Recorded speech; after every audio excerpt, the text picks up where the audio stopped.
वो अपने घर के बिस्तर पर खून में लथपथ पड़ी थी। स्कूल की छुट्टी हो चुकी थी। मासूम स्कूल से लौटकर घर का दरवाजा खटखटाता है और देखता है कि उसकी माँ बिस्तर पर पड़ी है। सिर में घाव है और काफी खून भी बह रहा है। उसने अपने पापा को तुरंत फोन में लाया और बताया कि जल्दी वीडियो कॉल करिए, मम्मी को कुछ हो गया है। तो रीवा के विश्वविद्यालय थाना क्षेत्र में एक ऐसी वारदात हुई जिसने पूरे इलाके को दहला दिया। एक घर के भीतर रिश्तों का खून बहा था। 35 साल की महिला अपने ही घर के बिस्तर पर खून से लथपथ पड़ी थी। सिर पर गहरे घाव साफ बता रहे थे कि वारदात कितनी बेरहमी से अंजाम दी गई होगी। जो उसकी चीखें भी आसपास के लोगों को सुनाई नहीं दी। घर से 1,10,000 रुपए नकद और सोने चांदी के जेवर गायब थे।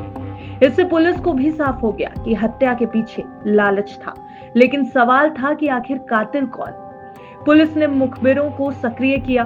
शक की सुई जाकर रुकी एक ऐसे शख्स पर जो घर का ही अपना था, देवर। नाम था पुष्पेंद्र सिंह।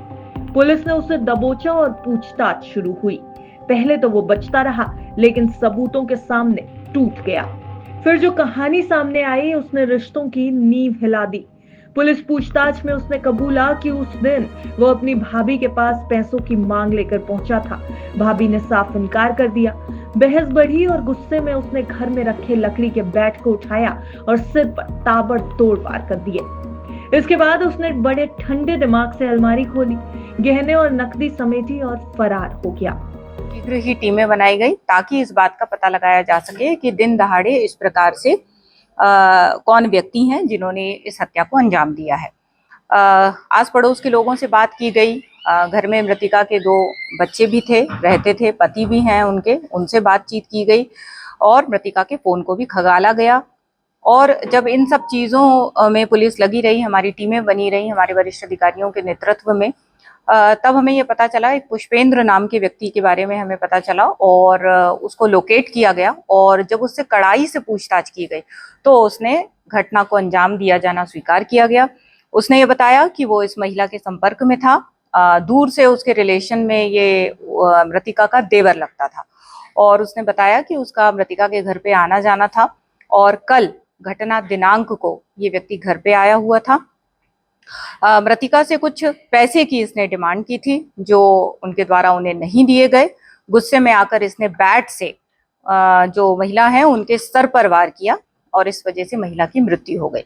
इसके बाद ये वहां से पैसा, उनका ज्वेलरी लेके निकल गया।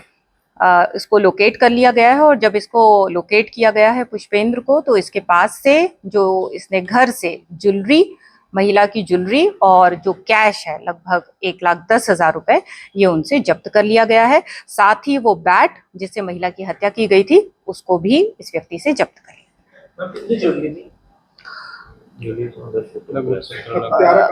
लगभग 16। जो आरोपी है इसके क्या संबंध है महिला के साथ?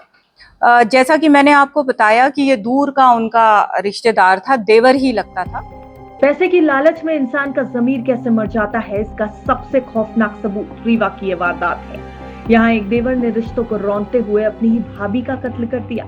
जिस घर में भरोसे की दीवारें खड़ी थी वहीं खून की दरिया बहा दी गई। फिलहाल इस वारदात के बाद से ही इलाके में सनसनी मची हुई है। रीवा से हरिओम सिंह की रिपोर्ट, MP तक।